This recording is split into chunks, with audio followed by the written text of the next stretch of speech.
ዛሬ በጫካው አስፈሪ ህግጋት በበቀልና በማንነት ፍለጋ መካከል የተወጠረውን የ2018ቱን ሞቢል ሌጀንድ ኦፍ ዘ ጃንግል የተሰኘውን አስደናቂና ጨለማ አዘል ፊልም ይዘንላችሁ መጥተናል።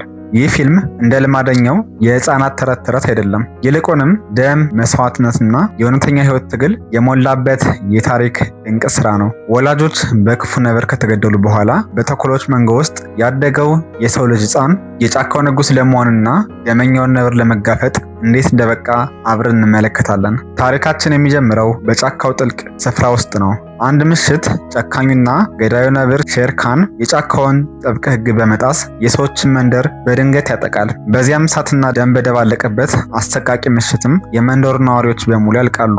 ነገር ግን አንዲት እናት ህይወቷ ከማለፉ በፊት ብቸኛ ህፃን ልጇን ከአደጋው ለመሰወር ስትል ዛፍ ጫፍ ላይ ደብቀው ትሞታለች።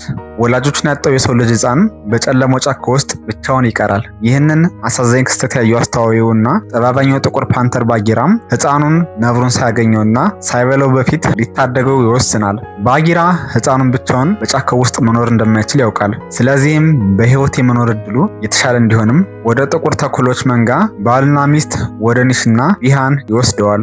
ኒሽና ቢሃን ህፃኑን ባዩበት ቅጽበት በፍቅር ይወድቃሉ። ነገር ግን ደስታቸው ብዙም አልዘለቀም። የህፃኑን የደም ጠረን ተስቦ የመጣው አታላዩና ተንኮለኛው ጅብ ታቢካ በድንገት ይከሰታል። ተኩላዎቹም ህፃኑን ለመጠበቅ ሲሉ ጅቡን ከዋሻቸው አባረው ቢሄዱም ታቢካን በቀጥታ ወደ ሼርካን ሮጦ በጫካው ውስጥ የሰው ህፃን በተኩላዎች ዘንድ እንደሚኖር ያበስራል። ወዲያውንም ኒሻ ወደ የመንጋው መሪ ወደ አኬላ በመሄድ ህፃኑን አብሯቸው እንዲያድግ ድምፅ የሚሰጥበትን ታላቁን ምክር ቤት ታስጠራለች። የመንጋው ታማኝ ወዳጆች የሆኑት ባጊራና ደጉ ድብ ባሉም ባደረጉት ትልቅ እርዳታ ምክር ቤቱ ህፃኑን ሞጊል ብሎ በመሰየም የቤተሰባቸው አባል አድርጎ እንዲቀበሉት ማሳመን ይቻላቸዋል። ብዙም ሳይቆይ ግን ሸርካን እያነከሱ ወደ መንገብ ስብሰባ ይመጣሉ። ይህ ህፃን የኔ ራስ ነው፣ አሳልፋችሁ ስጡኝ ሲል ይፎክራል። ነገር ግን አካሉ በመቁሰሉና ተኩሎች በአንድነት በመቆማቸው ሳይወድ በግዱ አፈግፍጎ ለመሄድ ይገደዳል። ዓመታት በፍጥነት አለፉ። ህፃኑ ሞጊልም አድጎ ጎረምሳ ሆነ። ከልጅነቱ ጀምሮም ራሱን መጠበቅ እንዳለበት የሚያውቀው ባጊራ ማደንና የጫካውን ሚስጥር ያስተምረዋል። ከአደን ትምህርት በኋላም ደግሞ ከባሉ ጋር በመሆን የጫካውን ህግጋትና ከአራዊት ጥቃት እንዴት ማምለጥ እንደሚቻል ይለማመዳል። ነገር ግን ሞጊል ሁልጊዜም አንድ የውስጥ ግጭት ይረብሸዋል። እኔም ለምን ከሌሎች ተኩላዎች እለያለሁ? ለምን እንደነሱም በፍጥነት መሮጥ አልችልም? እያለም ይጨነቃል። በአቅራቢያው የሚኖሩ ሰዎችም ከሩቅ ሆኖ ሲመለከት ከእነሱ ጋር እንደሚመሳሰል ይረዳል። ነገር ግን አኬላና ባሉ ወደ ሰዎች እንዳይቀርብ በጥብቅ አግደውታል። በዚህ ብቸኝነት ውስጥም የሞጊል ምርጥና ታማኝ ጓደኛው ቡት የተባለ ነጭ አልቢኖ ተኩላ ነበር። ቡት ልክ እንደ ሞግሊ ከሌሎች ተኩሎች የተለየ በመሆኑ የመንጋው መቀለጃም ነበር። ሁለቱም በተመሳሳይ የጎደሎነት ስሜታቸው ተጋርተው የጠነከረና የላቀ ወዳጅነትም አበጁ። አንድ ቀን ባሉም ወጣቶችን ተኩላዎች የመጨረሻውን ፈተና ለማዘጋጀት ሰበስባቸዋል። ፈተናው ከባጊራ የማምለጥ ሩጫ ነው። በዚህ ሩጫ የወደቀ ተኩላ እንደ ብቁ ስላልተቆጠረ ከመንጋው ይባረራል። ሩጫውም ተጀመረ። ሞጊል በእግሩ መሮጥ ከሌሎች ተኩላዎች ጋር እንደማያሸንፍ ስላወቀ አእምሮውን ተጠቀመ። አቋራጭ መንገዶችን፣ እጆቹንና የዛፍ ቅርንጫፎችን በመጠቀም ቀደማቸው።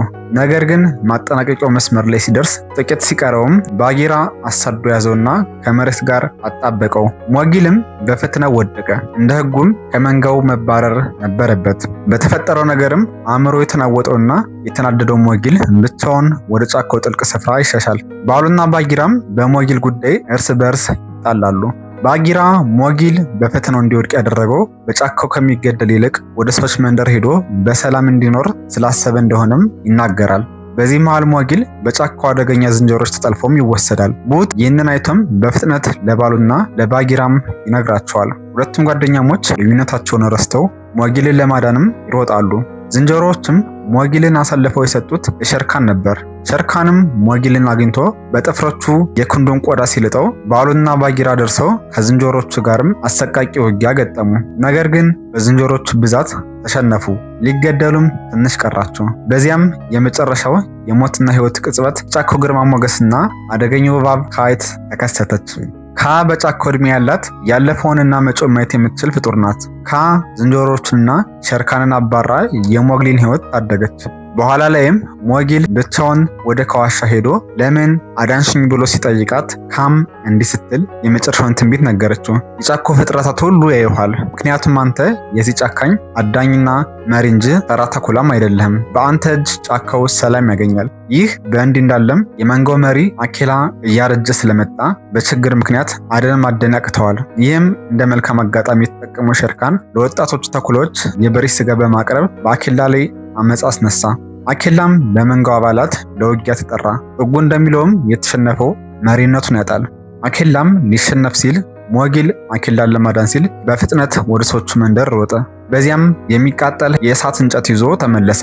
እሳቱን በመጠቀም ሸርካንንና አመፀኞቹን ተኩሎች አባረራቸው። ነገር ግን አኬላ ሕይወቱ ቢተርፍም ልቡ ተሰበረ። ተኩሎች የሰዎቹ መሳሪያ አይጠቀሙም ሲል ሞጊልን ለሁለተኛ ጊዜ ከመንጋው አባረረው። ሞጊል ታገለት የነበረው መንጋ ሲገፋው ተስፋ ቆርጦ ወደ ጫካው ሮጠ። በዚያች ምሽትም ሞጊል በሰዎች አዳኞች ተከቦ ተያዘ።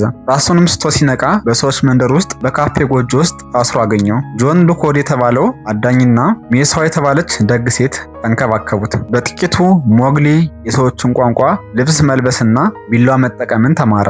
ባጊራም በምሽት መጥቶ ከካፌው እንዲያመልጥ ሳይሆን የሰዎችን እምነት አግኝቶ ነፃ እንዲወጣም ይመክረዋል። ሳምንታት አለፉ። ሞጊል የሰዎችን መንደር ለመደ። ነገር ግን አንድ ምሽት በመንደሩ ውስጥ ትልቅ ድግስ ተደረገ። አዳኙ ጆንም በስካር ላይ ያለ ወደ ድንኳኑ ገባ። ሞጊል ጆንን ለመርዳት ወደ ድንኳኑም ሲገባ ዓለም ሙሉ በሙሉም ተገለበጠች። ጆን የተባለው አዳኝ ያዳናቸው የዱር እንስሳት አካላት ስብስብ ያስቀምጥ ነበር። ሞጊልም በዚያ ድንኳን ውስጥ ያየው ነገር ልቡን በሐዘን ሰበረው። የቀድሞ ውድ ጓደኛውም የነጩ ተኩላ የቡት ጭንቅላትም ተቆርጦ በጨው ተነክሮ ተሰቅሎ አገኘው። የሞጊል ደም በቁጣ ፈላ።